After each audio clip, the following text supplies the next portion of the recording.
Good evening दोस्तों। एक बार स्वागत है आपके अपने चैनल पे फिर से। कनिष्क सहायक एपिसोड नंबर 3 जीव विज्ञान के अंतर्गत हम लोग आज देखेंगे कोशिका के मुख्य भाग। ठीक है, परसों वाली जो लेक्चर आई थी उसमें हमने सेल के बारे में पढ़ा था। ठीक है, आज सेल के कुछ भाग पढ़ेंगे जिसमें हम कोशिका भित्ति, कोशिका झिल्ली, माइक्रोकांडिया, लाइसोसोम, गोल्जी कॉय, लाइसोसोम इसके बारे में पढ़ेंगे। ठीक है, तो सबसे पहले कोशिका भित्ति। यहाँ पर देखिए मैंने एक आपको चित्र से प्रदर्शित करके बताया है कोशिका भित्ति। आपको सबसे पहले ध्यान देना है, यह कोशिका भित्ति केवल पादप कोशिका में पाया जाता है और जो पादप कोशिका में पाया जाना जो कोशिका भित्ति होती है यह सेलुलोज की बनी होती है। ये प्रश्न इंपॉर्टेंट है, इसे आप वेरी वेरी इंपॉर्टेंट लगाएंगे। पादप कोशिका में कोशिका भित्ति किसकी बनी होती है? ये बनी होती है सेलुलोज की। जबकि जीवाणु की कोशिका भित्ति पेंटिडोग्लकेन का बना होता है। किसका बना होता है दोस्तों? पेंटिडोग्लकेन का बना होता है। इसे नहीं पूछा जाता है, ये आपसे पूछा जाता है। यह कोशिका की निश्चित आकृति और आकार बनाने में सहायक होता है। मतलब कोशिका भित्ति का काम क्या होता है? यह कोशिका की जो निश्चित आकार है और आकृति बनाने में क्या होता है? सहायक कारगर होता है। इसी को आप कहेंगे कोशिका भित्ति। अगला है मुख्य भाग के अंतर्गत कोशिका झिल्ली, जिसे सेल मेम्ब्रेन कहते हैं। जिसे क्या कहते हैं दोस्तों? Cell membrane. यहाँ पर देखिए ये जैसे सेल नहीं होता है आप लोगों के घरों में रेडियो डालने वाला, सेम सेम आप कहेंगे इसे ही सेल मेम्ब्रेन कहते हैं। ठीक है, अब देखिए यहाँ पर सेल मेम्ब्रेन सबसे पहले आपको याद रखना है कि सच कहूँ तो एक लाइन में आपको यहाँ से जो सवाल बनेगा, सेल मेम्ब्रेन का काम क्या होता है। देखिए जैसे मेम्ब्रेन मतलब मेमोरी, हम जैसे किसी भी चीज़ को हम क्या करते हैं, याद रखने की कोशिश करते हैं ना, मेम्ब्रेन। तो वैसे आप ऐसे याद रखेंगे। ओवरऑल इसका मुख्य कार्य होता है दोस्तों, जो हमारे सेल होते हैं ना, सेल के अंदर और बाहर जाने वाले पदार्थों का निर्धारण करना। जैसे हमारा माइंड होता है ना, जो दिमाग होता है, इस दिमाग में कौन सी चीज़ें अंदर जाएगी, कौन सी चीज़ें बाहर रहनी चाहिए, ये हम निर्धारित करते हैं। करते ही नहीं करते हैं कई बार दोस्तों। तो वही काम आपका सेल में भी कोशिका झिल्ली करता है। कौन करता है? कोशिका झिल्ली। कि कौन सा पदार्थ अंदर जाएगा, कौन सा पदार्थ बाहर ही रहेगा, इसका काम कौन करता है? कोशिका झिल्ली। आपसे सवाल पूछा जा चुका है और पूछा भी जाएगा दोस्तों। आपको क्लियर समझ में आया? देखिए कोशिका के सभी अवयव एक पतली झिल्ली से घिरी रहती है, जिसे कोशिका झिल्ली कहते हैं। ठीक है, अब सोचिए ये अंदर कोशिका है ना, मतलब सेल है, तो इसके बाहर क्या होते हैं? कई सारे झिल्ली होते हैं, परतें होती है, जो इसको सुरक्षा का क्या करता है? सुरक्षा प्रदान करता है। यह अर्धपारगम्य झिल्ली होता है। अब मैंने बोला ना, जैसे अर्धपारगम्य होगा तभी तो पदार्थ अंदर से बाहर आ जा पाएंगे। ठीक है, ये भी अच्छा प्रश्न है, ये भी पूछा जा चुका है। कोशिका झिल्ली निम्न में से क्या होता है? पारगम्य या अर्धपारगम्य? तो कोशिका झिल्ली अर्धपारगम्य होता है दोस्तों। क्लियर है? और इसका मुख्य कार्य क्या होता है? कोशिका के अंदर और बाहर जाने वाले पदार्थों का निर्धारण करता है आपका कोशिका झिल्ली या सेल मेम्ब्रेन। क्लियर है दोस्तों? वेरी गुड दोस्तों, आपको याद हो गया। एक एक चीज़ अच्छे समझते हुए जाना है। हाँ, अब देखिए इसके बाद हम पढ़ेंगे तारकाय। यहाँ से सवाल कभी नहीं पूछा जाता है आप लोगों से। हाँ, इतना याद रखिएगा कि यह केवल जंतु कोशिका में पाया जाता है और इसकी खोज बोबरी ने की थी। ये भी नहीं पूछा जाता है आपसे। बस इतना याद रखिएगा, तारकाय किस में पाया जाता है? जंतु कोशिका या पादप कोशिका। तो ये सिर्फ दोस्तों आपका जंतु कोशिका में पाया जाता है। और यहाँ से हो सकता है समसूत्री विभाजन में यह ध्रुव का निर्माण करता है, ये आपको नहीं पूछा जाएगा। हाँ, जो आपका तारकाय होता है इसके यहाँ पर दो कण जैसे एक संरचना होती है, जिन्हें सेंट्रियल कहते हैं। जिन्हें क्या कहते हैं? सेंट्रियल। ये देखो यहाँ पर ये दो लो लाल लाल है ना दोस्तों, इसको मैंने बाहर निकाल कर यहाँ पर प्रदर्शित कर रखा है। ये दो कण होते हैं जिसे आप बेसिकली सेंट्रियल कहते हैं। हाँ, इतना इंपॉर्टेंट नहीं है ये। अब आपसे पूछा जाएगा अंतःप्रद्रव्य जालिका क्या होती है? Endoplasmic reticulum. ये आपसे सवाल पूछा ही जाता है दोस्तों। ठीक है, सबसे पहले आपको यहाँ पर याद रखना है अंतःप्रद्रव्य जालिका। एक मतलब ये देखो यहाँ पर जो यंत्रिका टाइप का, मतलब एक सोचिए कि एक यांत्रिक ढांचा बना होता है। ये देखिए काफ़ी सारे हैं ना, ये अंतःप्रद्रव्य जालिका है। अब आपसे ओवरऑल यहाँ से एक सवाल बनेगा और इसका कार्य क्या होता है? सबसे पहले ये सुनिएगा दोस्तों, जो कोशिका में पदार्थों को ना एक स्थान से दूसरे स्थान पर पहुंचाती है। ठीक है, याद रखिए, जो सेल होती है ना, सेल में क्या करता है, ये पदार्थों को एक स्थान से दूसरे स्थान पर पहुंचाने का काम कौन करती है, अंतःप्रत्यप जालिका। आपसे यही सवाल पूछा जाता है। बताइए, सेल में एक स्थान से दूसरे स्थान पर पदार्थों का जो स्थानांतरण करता है या पहुंचाती है, वो कौन पहुंचाती है, तो ये पहुंचाती है अंतःप्रत्यप जालिका। ठीक है, और साथ में ये वसा और प्रोटीन का भी क्या करता है, संचरण करता है। ये सवाल भी अच्छा है।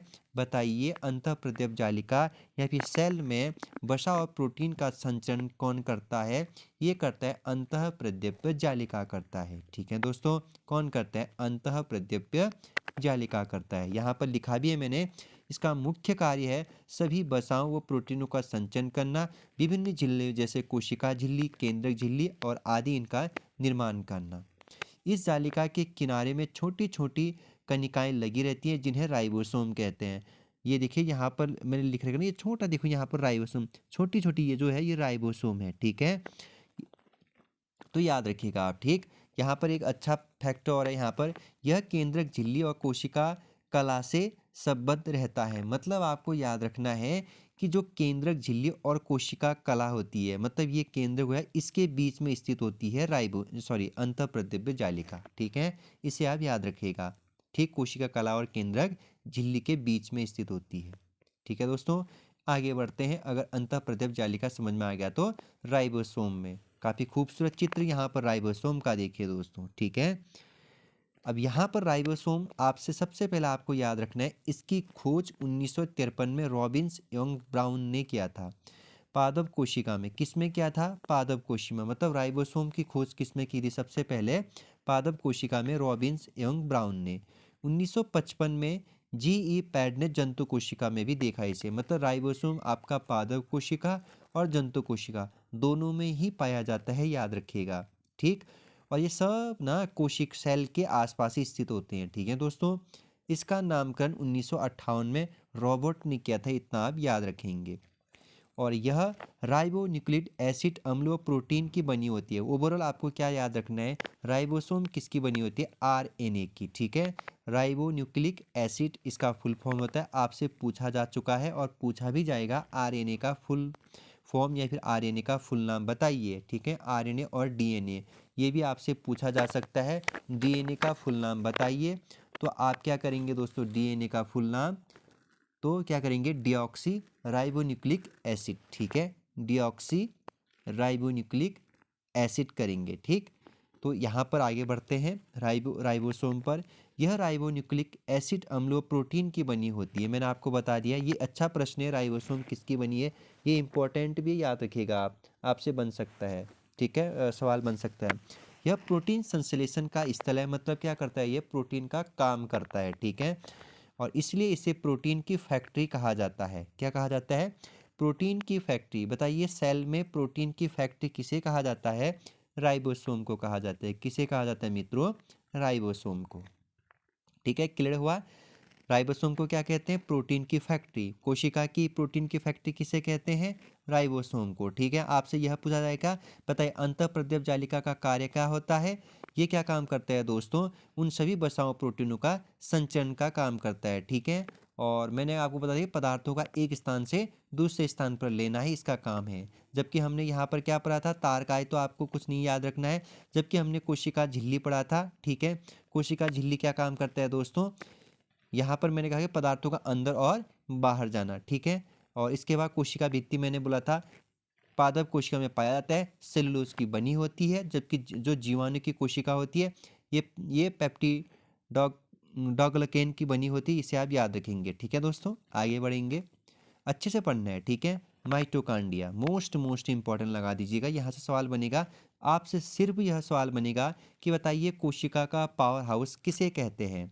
कोशिका का पावर हाउस किसे कहते हैं, माइटोकांड्रिया को। ठीक है, जो हम सेल पढ़ेंगे, मतलब जो सेल पढ़ाया था मैंने आप लोगों को, ये सारे सेल के भाग होते हैं। मतलब माइटोकांड्रिया भी इसी के आसपास स्थित होता है सेल में। ठीक है, तो देखिए, इसकी खोज 1886 में अल्टमैन ने की थी। ठीक है, और बेडा ने इसका नाम दिया था। ठीक है, आपसे यह सवाल तो नहीं बनता है। यह कोशिका का श्वसन स्थल है। कोशिका का क्या है? श्वसन स्थल है। कोशिका में इसकी संख्या निश्चित नहीं होता है। इसकी संख्या निश्चित नहीं है कि माइटोकॉन्ड्रिया की कितनी संख्या है, इसलिए आपको याद रखना है ओवरऑल कोशिका का श्वसन स्थल किसे कहा जाता है? माइटोकॉन्ड्रिया को। ओके, अगला है यहाँ पर ऊर्जा युक्त कार्बनिक पदार्थों का अक्षेपण करता है, माइटोकॉन्ड्रिया में ही होता है, इसलिए इसे कोशिका का ऊर्जा केंद्र कहते हैं या कोशिका का इंजन भी कहते हैं। तो मोस्ट इम्पॉर्टेंट, बताइए कोशिका का इंजन किसे कहते हैं? तो माइटोकॉन्ड्रिया को। या फिर कोशिका का ऊर्जा केंद्र किसे कहते हैं? माइटोकॉन्ड्रिया को। ठीक है दोस्तों। या फिर इंग्लिश में पूछा जाता है पावर हाउस किसे कहते हैं कोशिका का? कई बार इंग्लिश में भी सीधे सीधे सवाल आपसे पूछा जाता है पावर हाउस ऑफ सेल। ठीक है, ऐसे करके सवाल बनेगा तो माइटोकॉन्ड्रिया ही करेंगे। क्लियर है दोस्तों? जैसे हम कार्य करते हैं ना, तो हमें क्या चाहिए? खाना चाहिए दोस्तों। चाहिए नहीं चाहिए? बिल्कुल चाहिए दोस्तों, तभी तो हम क्या कर पाएंगे? कार्य कर पाएंगे। ठीक है, और आप लोगों को क्या करना है दोस्तों?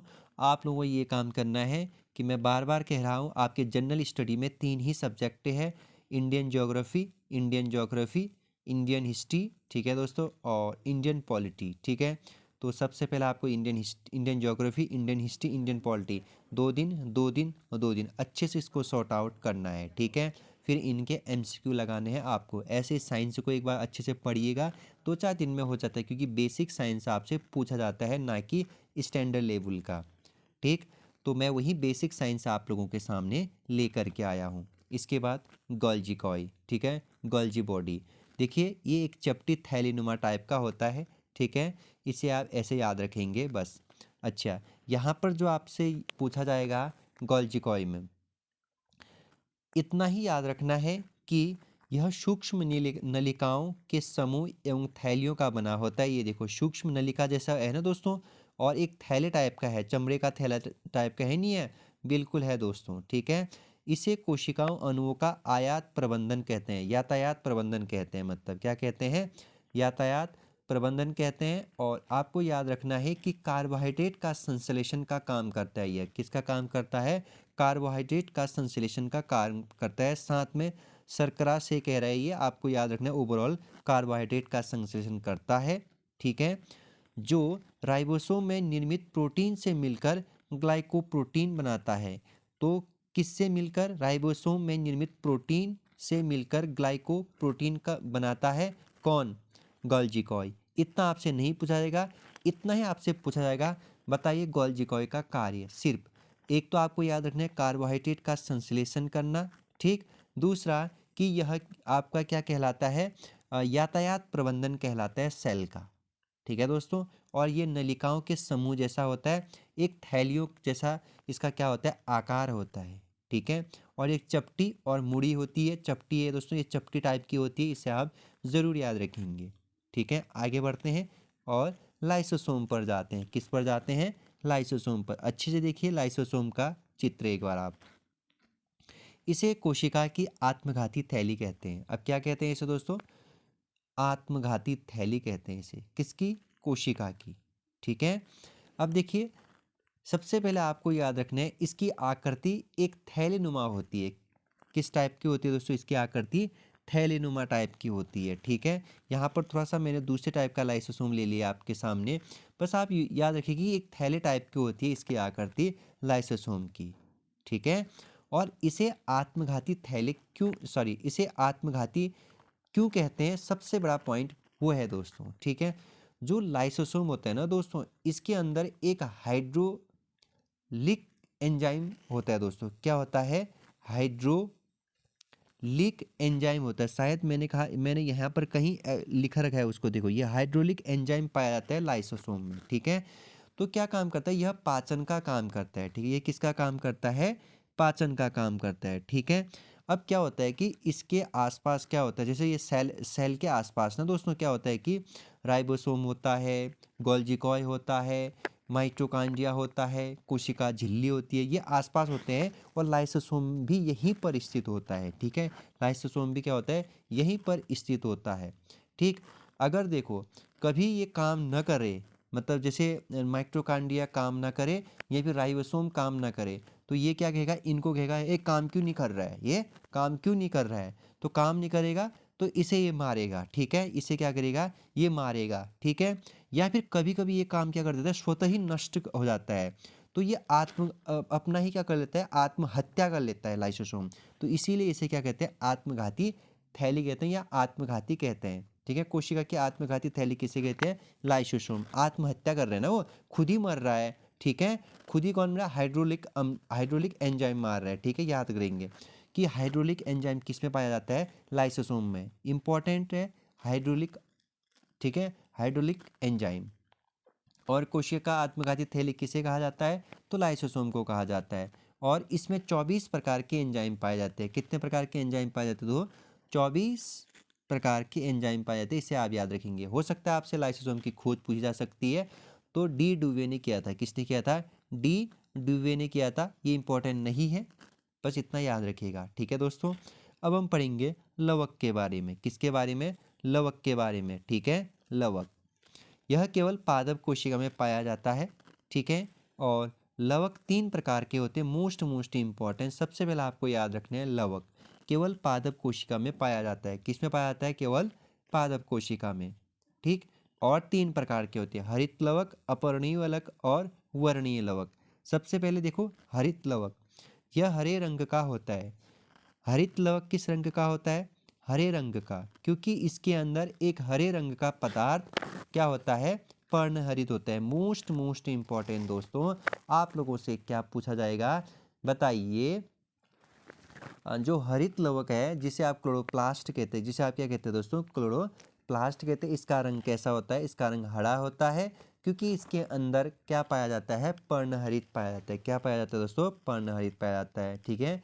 इसी की सहायता से, इसी की किसकी सहायता से, हरित लवक की सहायता से और पर्णहरित की सहायता से दोस्तों, पौधा क्या करता है, प्रकाश संश्लेषण करते हैं। क्या करते हैं, या फिर पौधे क्या करते हैं, प्रकाश संश्लेषण करते हैं, और क्या करते हैं, तब जाकर के अपना भोजन बनाते हैं दोस्तों। क्या करते हैं, तब जाकर के अपना भोजन बनाते हैं। इसीलिए हरित लवक को पादप कोशिका का क्या कहा जाता है, रसोई घर कहा जाता है। क्या कहा जाता है हरित लवक को, हरित लवक को दोस्तों पादप सेल का क्या कहा जाता है दोस्तों, रसोई घर कहा जाता है। मोस्ट इंपॉर्टेंट, बताइए पादप कोशिका का रसोई घर किसे कहा जाता है, हरित लवक को। क्लियर हुआ दोस्तों आपका, वेरी गुड, आपका माइंड एकदम सेट हो गया है। तो आगे बढ़ते हैं, आपको एक नोट डाउन याद रखने हैं, जो पत्तियों का पीला रंग होता है ना, आखिर कई पत्तियां ऐसे होते हैं जिसके रंग क्या होते हैं, पीले होते हैं, तो उसमें पाया जाने वाला कैरोटीन के कारण होता है। किसके कारण होता है, कैरोटीन के निर्माण के कारण पत्तियों का रंग क्या होता है दोस्तों, पीला होता है, ठीक है। इसे आप जरूर याद रखिएगा दोस्तों आप लोग, हाँ। अब आपसे दोस्तों यहाँ से जो नेक्स्ट है आपका अवर्णीय अपर्णीय लवक पूछा जाएगा, ठीक है। आपको याद रखने अपर्णीय लवक में यह रंगहीन लवक होता है। क्या होता है दोस्तों, अवर्णीय लवक, यहाँ पर अपर्णीय हो गया, सॉरी, अवर्णीय लवक आपका एक रंगहीन लवक है, मतलब जिसका कोई कलर नहीं होता है। यह पौधे के उन भागों की कोशिकाओं में पाया जाता है जो सूर्य के प्रकाश से वंचित हो जाते हैं। जो सूर्य से आने वाली प्रकाश होती है ना दोस्तों, याद रखना है, सूर्य के प्रकाश से वंचित रहती है, उसे अवर्णीय लवक कहते हैं, ठीक है। जैसे आप कहोगे कहाँ पर, जैसे पेड़ों के जड़ों में, ठीक है, और भूमिगत तनों में, वहीं तो नहीं पहुँचता ना सूर्य का प्रकाश, ठीक है। तो याद रखना है आपको, ठीक। अगला है लास्ट इसके बाद वर्णीय लवक, ठीक है। ये रंगहीन लवक होते हैं। कैसे लवक होते हैं दोस्तों, रंगहीन लवक। और आपको याद रखने हैं, जो प्रायः लाल, पीले और नारंगी रंग के होते हैं। मतलब वर्णीय लोग ने, वर्ण मतलब ज़्यादा रंग वाले, जैसे लाल, पीले, नारंगी रंग होते हैं, ठीक है। और ये पौधे के रंगीन भाग जैसे पुष्प हो गया, फल वित्ती हो गया, बीज आदि में पाए जाते हैं। क्योंकि अलग अलग रंग दे रहे हैं ना, तो आपको याद रखना है वर्णीय लवक ये रंगहीन लवक होते हैं, अवर्णीय लवक यह रंगहीन लवक होते हैं, वर्णीय लवक यह रंगीन लवक होते हैं। इतना आप याद रखेंगे। और हरित लवक के बारे में तो आप अच्छे से जान चुके हो मेरे साथ। दोस्तों अब यहाँ पे हम पढ़ेंगे थोड़ा केंद्रक के बारे में, ठीक है। तो इसको मैंने टाइपिंग नहीं किया था दोस्तों, तो थोड़ा सा देख लीजिएगा। केंद्रक, कोशिका द्रव्य से घिरा होता है। किसका घिरा होता है? कोशिका द्रव्य का। ठीक है, मैंने आपको जब पहले में बताया था सेल के बारे में, तो यहाँ पर बताया था बीच में केंद्रक, न्यूक्लियस बताया था, नहीं बताया था? बिल्कुल दोस्तों।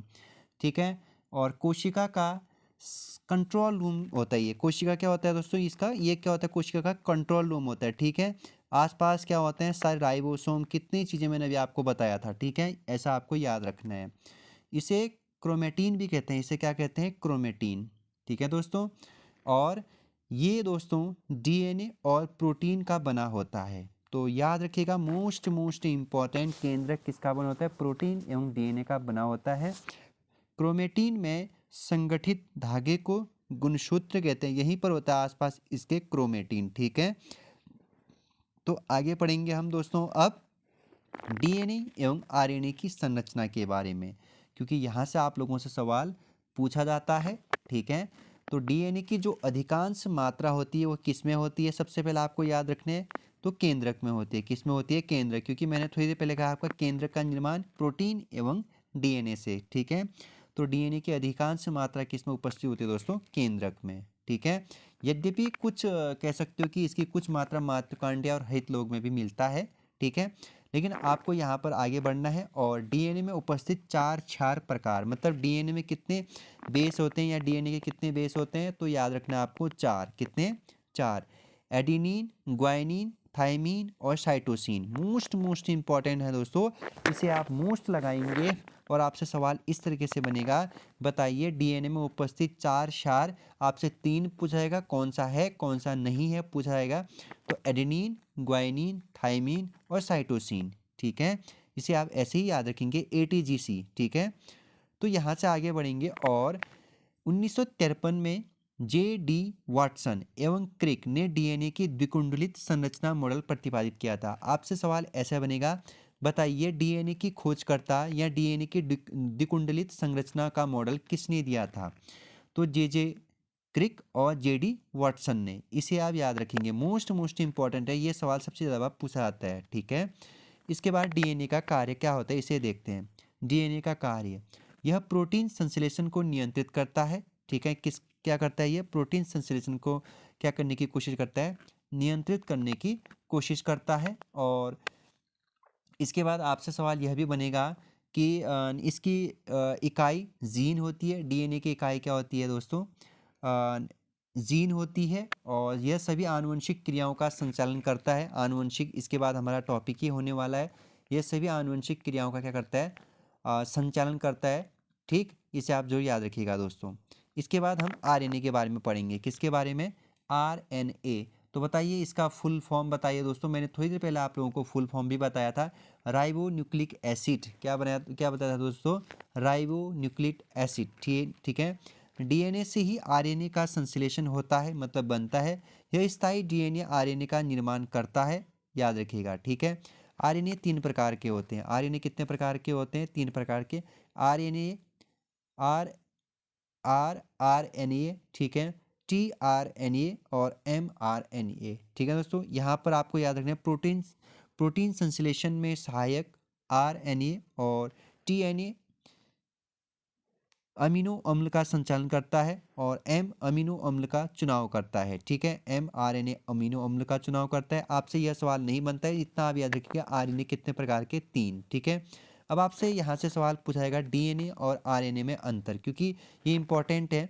तो सबसे पहले इसमें याद रखना है आपने, इसमें डिऑक्सी राइबोज शर्करा उपस्थित होता है। डीएनए में इसमें राइबोज शर्करा उपस्थित होता है। ठीक है, इसमें जो बेस होता है वो एडेनिन, ग्वाइनिन, थाइमीन एवं साइटोसिन होते हैं। तो कितने बेस होते हैं डीएनए के? चार।